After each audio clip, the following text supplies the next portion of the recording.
దయచేసి ఈ వీడియో అందరూ చూడండన్న.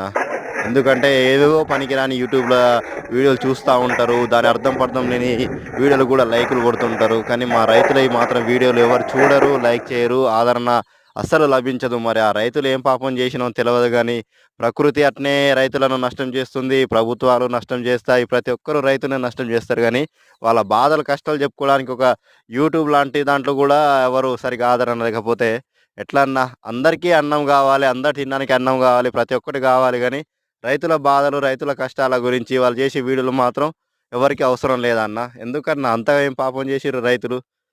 మనకు ఫాస్ట్ ఫుడ్ సెంటర్‌లున్నాయి గదా! బేకరీలున్నాయి. ప్రతి ఒక్కటి అనుకుంటారుగా అన్న. ప్రతి ఒక్క ముడి పదార్థం అన్నీ మన రైతులు పండించిన పంట ద్వారానేగా అన్న వచ్చేటియి. అక్కడ ఏమన్నా మిషన్‌లో, కంప్యూటర్‌లో డౌన్‌లోడ్ చేసేది కాదు గదా! దయచేసి రైతులకు గూడా, రైతుల వీడియోలకు గూడా రైతులను గూడా కొంచెం ఆదరించండన్న. ఈ వీడియో అందరికి షేర్ జేసి కొంచెం మా బాధలు గూడా చూపెట్టండన్న. ఇవన్న రైతన్నలకు